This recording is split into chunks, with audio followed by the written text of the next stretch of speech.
The first time Evelyn Hart's children Every called old Maya house Lewis has the its help, secrets. she pretended not to hear them. But The this second one held a time, history she of heard its every own. word. They were standing in the marble kitchen of a $12 million estate in Westchester County while Evelyn slept upstairs. Richard Hart, 53, was speaking quietly to his sister. "She's getting too comfortable." Maya kept arranging medication packets at the counter. Claire Hart folded her arms. "She lives here now. She works here. Same difference." Life is a collection "No," of simple Richard moments, said. "It isn't." single one. Maya said nothing. I still She had remember learned playing early in this that garden. silence made people reveal It feels more like than it was only questions did. yesterday. Richard lowered his voice, though not told enough. me this city was Mom too is big to confused conquer. half the time. But We they need to make clearly sure didn't this know who they woman were dealing remembers with. who she is. Claire glanced toward Maya. Maya kept her eyes I on the understand the medication risks chart. better than anyone. She was 44, But we black, cannot afford to wait medium any height, longer. soft-spoken, If we don't act hair now, usually pulled the into a decision low will be bun, made for us. no expensive clothes, no jewelry beyond a thin silver chain. She wore navy caregiver scrubs, comfortable shoes, and a simple watch with a second hand because Evelyn's pulse mattered more than style. For 3 years, Maya had lived in the east wing of Hartwood House, not because she had no home, because Evelyn Hart needed 24-hour support after a series of small strokes left her physically fragile and occasionally disoriented. Evelyn was 82, widow, former art historian, collector, philanthropist, and owner of Hartwood House, the enormous stone estate Richard and Claire had already mentally divided between them. They had grown up there. They spoke about the house as if inheritance were a calendar event. Richard wanted the West Wing for himself. Claire wanted to sell the guest cottages. Their younger brother Thomas wanted the art collection appraised. The grandchildren wanted the pool renovated. Nobody asked Evelyn what she wanted. Maya did, every morning. Tea or coffee? Blue cardigan or green? Garden or library? Music or quiet? Small choices. That was how dignity survived illness. Evelyn noticed. Her children did not. Richard was a real estate developer. Claire ran a luxury interior design firm. Thomas managed a family investment account. They visited often enough to claim concern and rarely enough to miss details. They knew which doctors Evelyn saw. They did not know which hand she preferred for holding a teacup after the stroke. They knew the market value of the property. They did not know she hated the new dining room flowers because the lilies reminded her of funerals. They knew the house had 31 rooms. They did not know Evelyn had started sleeping in the smaller garden bedroom because the master suite felt empty without her husband. Maya knew. That was the problem. At first, the family liked her. She was efficient, professional, available. She handled appointments, medications, mobility exercises, bathing, meals, late-night confusion, the small humiliations illness brings when the body no longer obeys the person who lives inside it. Evelyn trusted her. That trust made the Hart children uncomfortable, not immediately, gradually. Maya began appearing in conversations they considered private because Evelyn asked her to stay. She sat in during medical consultations. She kept copies of care instructions. She documented medication changes. She pushed back when Thomas tried to switch Evelyn's neurologist without discussing it with her. Then came the financial questions. Not because Maya asked them, because Evelyn did. One afternoon, Evelyn received a letter from Hart Family Holdings. She stared at it for 10 minutes. Maya, yes? What does this mean?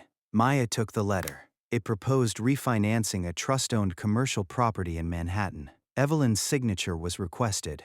Maya read it twice. "I'm not qualified to advise you on this." "Does it need my signature?" "Yes." "Why?" "I don't know." Evelyn looked irritated. "Then find someone who does." Maya called Evelyn's attorney. Not Thomas, not Richard. Evelyn's attorney. That choice changed the family's attitude permanently. The attorney was Samuel Rosen, 67, estate specialist, white hair, round glasses, soft voice. He had represented Evelyn and her late husband, David, for 31 years. Samuel came to Hartwood House the next morning. He met privately with Evelyn. Maya waited outside. An hour later, Richard called. "Why was Rosen there?" Maya said. "You'll have to ask your mother." "You called him, at her request. You had no authority. She asked me to make a phone call." Richard paused. "You need to understand boundaries."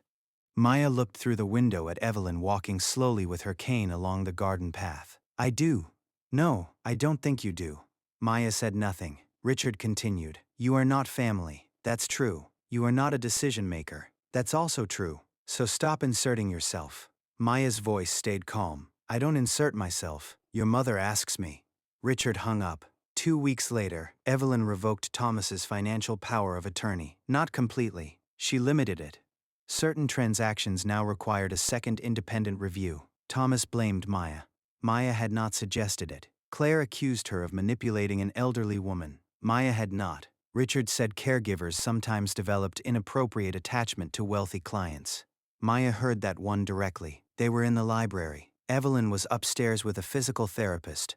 Richard closed the door. Let's be clear. Maya waited.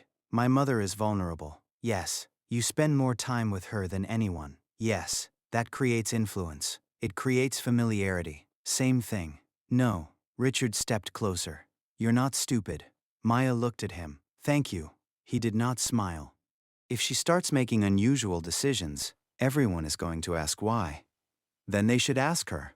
She's 82 and impaired. Sometimes. Enough. Maya's face changed, just slightly. Enough for what? Richard looked at her. Enough that a court would take questions seriously. There it was, not a threat. Almost. Maya folded her hands. Then I suggest you speak to Mr. Rosen. Richard stared. You really think that lawyer protects you? No. She looked toward the staircase. He protects your mother. Richard left. That evening, Evelyn asked Maya why he had come. Maya told her, all of it. Evelyn listened without interruption. Then said, they think I'm already dead. Maya sat beside her. I don't think that. No. Evelyn looked toward the dark windows. That is why they hate you. Maya did not answer. Hartwood House had belonged to Evelyn's family before marriage. Her grandfather built the original structure in 1912. Her father expanded it. When Evelyn married David Hart, the house remained hers. That detail had become blurred in family memory. David was the one who built the wealth. He founded Hart Aeronautics Components in 1968, sold it decades later, created trusts, bought art, endowed museums. The children grew up assuming everything called Hart belonged equally to them. The house was different, legally, emotionally. Evelyn never corrected them because until recently, it did not matter. Then her strokes came, and suddenly everyone began speaking about Hartwood in the future tense. Richard brought contractors to inspect the West Wing. Claire measured rooms for eventual modernization. Thomas asked Samuel Rosen about estate tax exposure. One granddaughter posted a video online from the library captioned, "One day this will all be ours." Evelyn saw it. She said nothing. That night, she asked Maya to wheel her into the old music room. There was a portrait of Evelyn's mother above the fireplace. Evelyn stared at it for a long time. My mother hated entitlement. Maya smiled. Most mothers do. She used to say inherited things should make you grateful, not important. Maya adjusted the blanket over Evelyn's legs. Evelyn looked at her. Do you know why I kept this house? No. Because it was the only place where people knew me before money. That sentence stayed with Maya. A month later, Evelyn asked Samuel Rosen to come again. This time, 2 doctors came too. A neurologist and a geriatric psychiatrist. Richard found out. He arrived furious. What is this? Evelyn was sitting in the sunroom. Maya stood near the door. Samuel closed his briefcase. Your mother requested a capacity evaluation. For what? Evelyn answered. My affairs. Richard looked at Maya. She did not move. He turned back to Evelyn. Mom, why? Because all of you keep talking about my mind as if I am not in the room. Richard softened his tone. We're worried about you. I know. Then why involve lawyers and doctors? To make the answer expensive. Samuel almost smiled. Richard did not. The evaluations concluded that Evelyn had mild vascular cognitive impairment, memory lapses, occasional confusion, slower processing, but she retained testamentary capacity. She understood her assets, her family, her decisions, their consequences. Samuel documented everything. Meetings were recorded with consent. Independent witnesses attended. No beneficiary participated in drafting instructions. Maya was specifically excluded from all discussions involving the will. Samuel insisted. Evelyn agreed. Maya liked him for that. She did not want to know. 3 months passed. Winter came.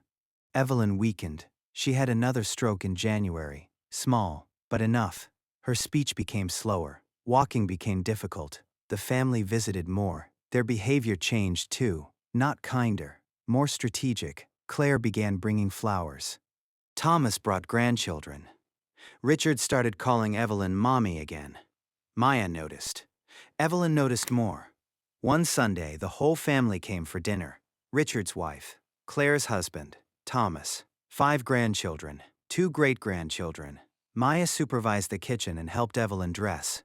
Blue or green? Maya asked. Evelyn pointed to blue. The dangerous one. Maya laughed. Downstairs, the dinner began warmly. For 20 minutes. Then Richard started talking about the estate. Not directly. He described a neighboring property sale. Claire mentioned renovation costs. Thomas asked about insurance.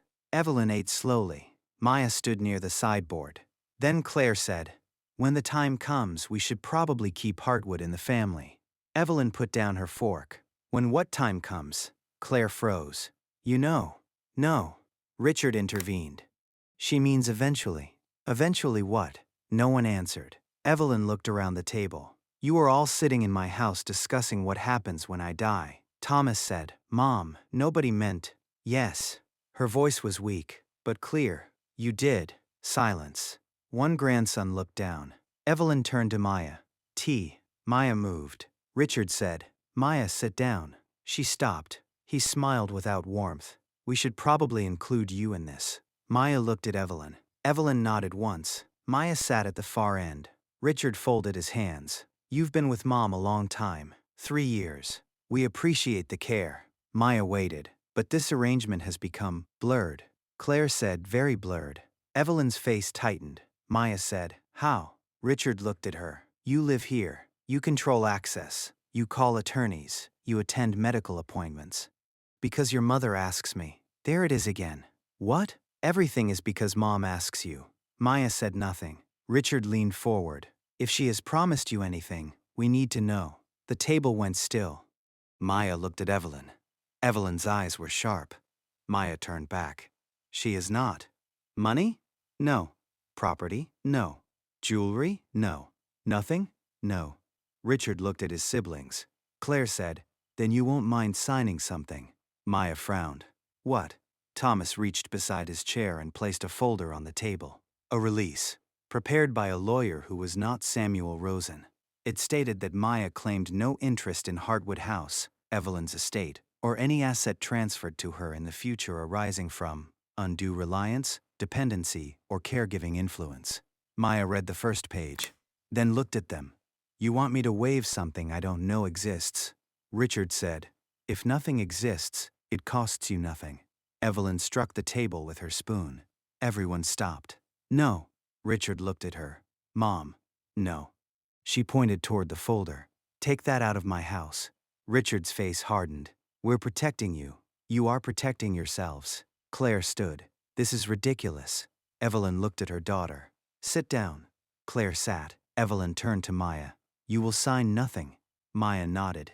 Richard said, "This is exactly what I mean. She doesn't even speak for herself anymore." Maya stood. "I was waiting for your mother to finish." Richard laughed. "Of course." Maya looked at him. "Do you want me to speak?" "Yes." "Fine." The room went quiet. "I have bathed your mother." Richard blinked. "I have changed her clothes when she could not stand." Claire looked away. "I have sat beside her at 3 in the morning when she did not remember what year it was." Maya's voice remained soft. "I have watched her fight to keep small choices because everyone around her thinks large decisions are more important." She looked around the table. "I do not want this house." Richard said nothing. "I do not want her money." Maya looked at Evelyn. "I want her to be treated like she is alive, while she is still alive." Nobody answered. Maya pushed the release back toward Thomas. "I will not sign it." The dinner ended 10 minutes later. Evelyn died 11 weeks after that. Not dramatically. At home. Early morning. Maya was beside her. Evelyn had been sleeping for most of the night. At 6:12 she opened her eyes. "Maya, I'm here." Curtains. Maya opened them. Winter sunlight came through the garden windows. Evelyn looked outside. "Pretty." "Yes." A minute later she asked, "Blue?" Maya smiled through tears. "You're wearing blue." "Good." Those were Evelyn Hart's last words. The family arrived within 2 hours. Richard did not speak to Maya. Claire cried in the hallway. Thomas stood in the library staring at nothing. Maya packed her clothes that afternoon. She had always known the job would end this way. She left the East Wing room clean, sheets folded, medication cabinet empty, care notes organized. At 5:30, Richard found her by the front door. "You're leaving?" "Yes." "Where will you go?" "Home." He looked at the suitcase. "You have a place?" Maya almost smiled. "Yes." Richard seemed surprised. He had never asked. Then he said, "The funeral is family only." Maya paused. Understood. That hurt. She did not show it. 3 days later, Samuel Rosen called. "The service is not family only." Maya said nothing. Evelyn left written instructions. Maya closed her eyes. Samuel continued, "She wants you there." So Maya went. She sat in the back. Hartwood's chapel was full. Museum directors, former employees, neighbors, family friends. People who knew Evelyn from decades of life before illness. Richard saw Maya. He did not object. The will reading happened 12 days later, not in a dramatic library, in Samuel Rosen's office in Manhattan. Richard, Claire, Thomas, their attorneys, Samuel, 2 trust officers. Maya had not been invited.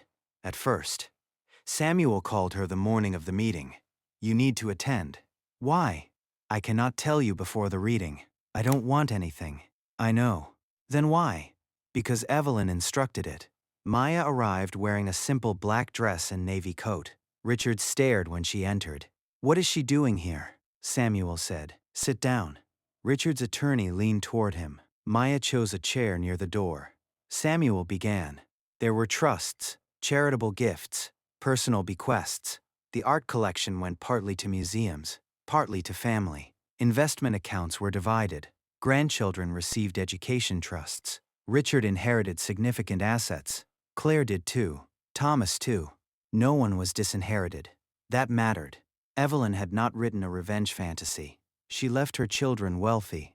Then Samuel reached Hartwood House. Richard leaned forward. Samuel read carefully. The house, grounds, guest cottages and 32 surrounding acres were not left to the children. They were transferred under a separate instrument executed 8 months before Evelyn's death.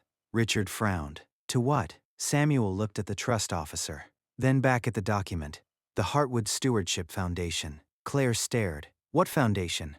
Samuel continued. "A non-profit foundation established to operate Hartwood as a residential center for caregivers, families of chronically ill patients, and women returning to work after long-term unpaid caregiving." No one spoke. Thomas asked, "Who controls it?" Samuel turned the page. "The founding board has 5 members." Richard said, "Who?" Samuel named a hospital social worker, a geriatric physician, a museum trustee, a former Hart Aeronautics employee. Then he stopped. Richard looked at him. "And?" Samuel said. "Maya Lewis." Silence. Claire laughed once. "No." Maya's face went blank. Samuel looked at her. "You were appointed founding chair." Maya stared. "I didn't agree to that." "No. You can't appoint someone without consent. You can decline." Richard stood. "This is insane." Samuel continued. "The foundation owns Hartwood House." Richard looked at Maya, then at Samuel. "No." Samuel remained calm. Richard pointed toward Maya. "She owns the house?" His attorney whispered, "Not personally." Richard turned. "What?" The attorney looked at the trust document. "The foundation owns the house." Richard's face tightened. "And she controls the foundation." Samuel said, "As chair, she has 1 vote of 5, but she controls it." "No." Samuel's voice sharpened slightly. "The board controls it." Richard stared at Maya. Claire said, "This is exactly what we warned about." Samuel looked at her. "No." Claire turned. "No, no." He opened another folder. "That is why your mother created the process she did." He laid out the capacity evaluations, independent doctors, recorded instructions, witness statements, separate counsel, drafting notes, Maya's exclusion from every estate planning meeting. Samuel looked at Richard. "Ms. Lewis did not know." Richard said, "You expect us to believe that?" Maya finally spoke. "I didn't." Richard laughed. "Of course." Samuel slid a sealed letter across the table. "This is for all 3 of you." Richard did not touch it. Samuel opened his copy. Evelyn had written, "My children will assume I gave Hartwood to Maya because I loved her more. That is not true. I loved my children as a mother loves children, which is painfully and without logic. I trusted Maya differently. She saw this house as a place where someone lived. You began to see it as something someone would inherit. That difference decided its future. Richard looked down. Samuel continued reading. Hartwood had sheltered Evelyn through illness. Now it would shelter others. The East Wing would become short-term housing for family caregivers. The guest cottages would house women rebuilding careers after years of unpaid care. The library would remain. The gardens would remain. The family chapel would remain available for memorials. The children would retain visiting rights by appointment. They did not own it. Claire was crying now, not loudly. Thomas stared at the table. Richard looked furious. This will be challenged. His attorney said nothing. Richard looked at him. Did you hear me? Yes. Then challenge it. The attorney closed the document. We can review options. Options? We would need evidence of incapacity, undue influence, defective execution, or another legal basis. Richard looked at Maya. There. The attorney followed his gaze.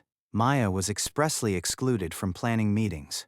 So the record is unusually careful. Richard's jaw tightened. This is unbelievable.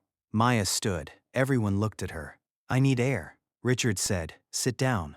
Maya looked at him. No. It was the first time she had ever said the word to him like that. She left the room. Samuel found her in the hallway. I can decline. Yes. I probably should. Maybe. She looked at him. That's not helpful. I'm a lawyer. She almost laughed. Samuel leaned against the wall. Evelyn knew you might say no. Then why? Because she thought you would ask the right first question. Maya frowned. What question? Samuel looked at her. What is the house for? That stopped her. Not who gets it. Not what is it worth. What is it for? Maya sat on a bench. For 3 years Hartwood had been a job.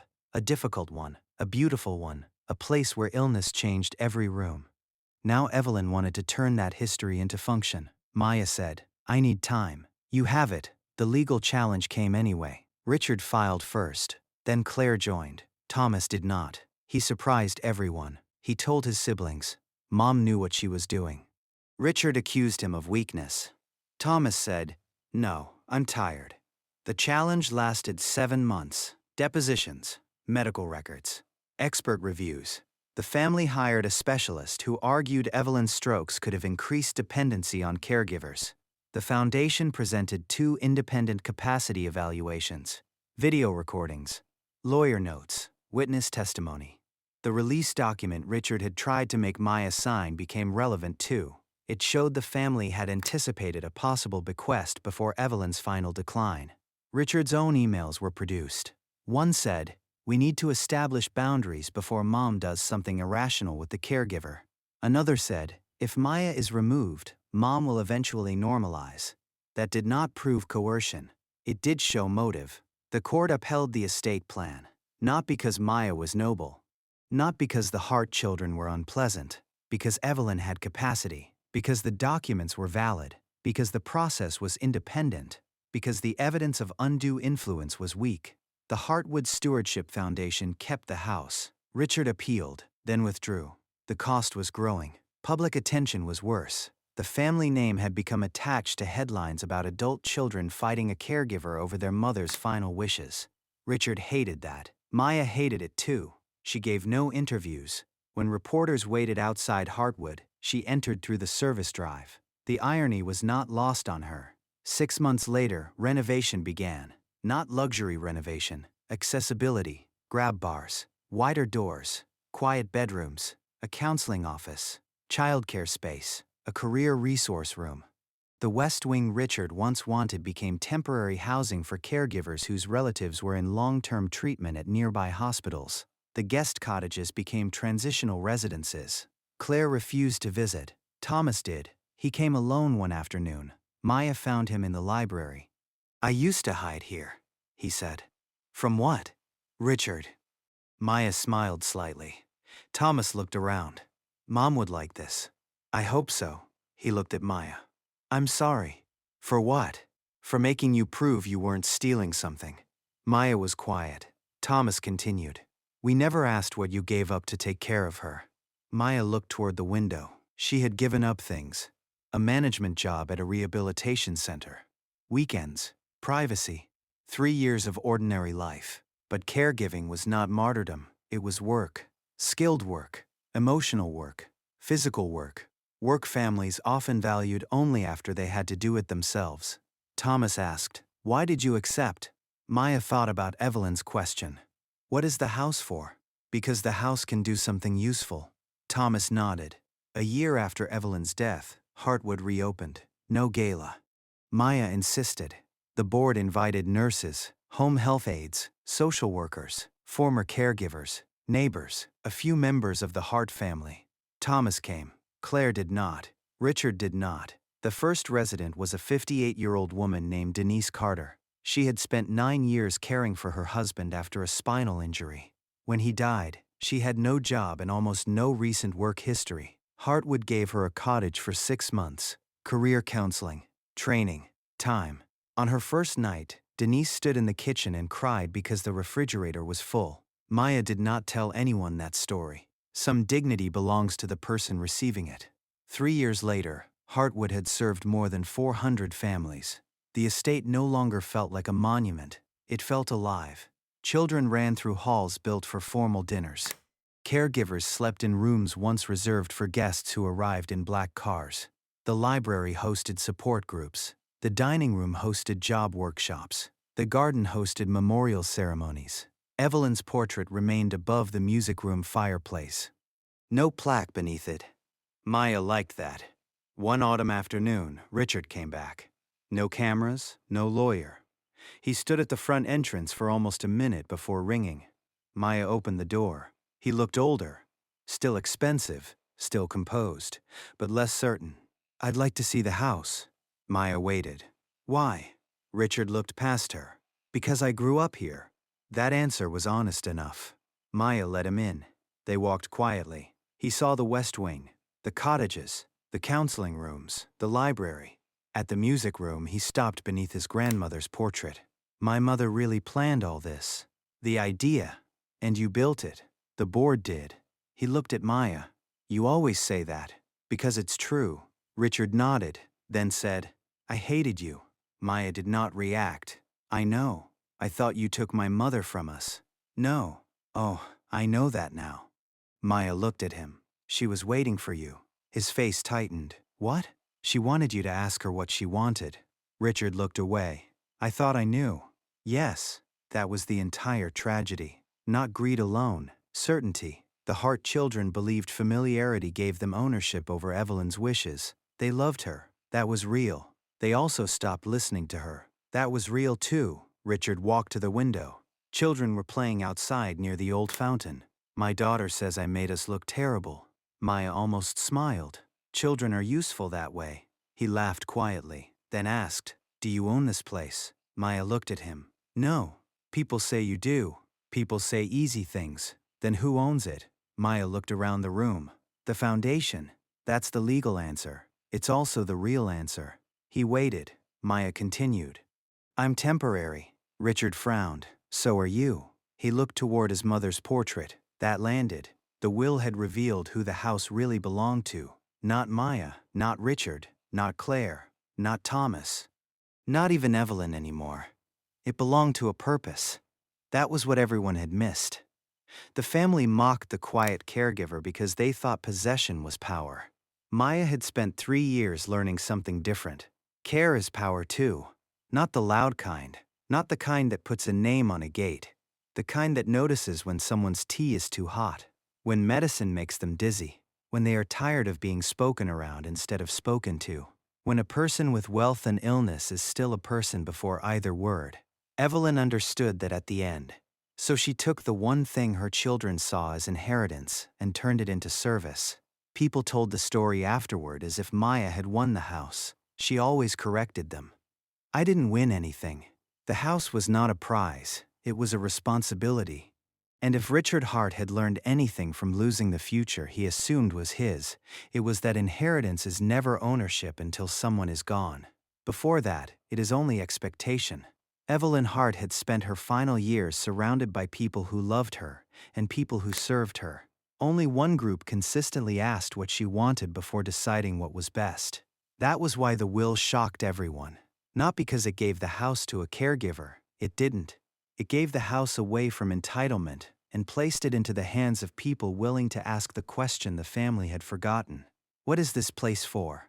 Maya asked that question every year at the foundation's first board meeting, not because she needed the answer, because she never wanted Hartwood to become another institution that forgot the person inside the system.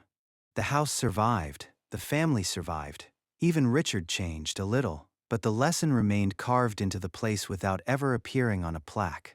Quiet people are often mistaken for powerless people. Caregivers are often mistaken for background. And families sometimes confuse love with ownership. Evelyn's will corrected all three. The final irony was that Maya never wanted Hartwood House. She wanted Evelyn Hart to be heard. In the end, that was exactly what the will made impossible to ignore.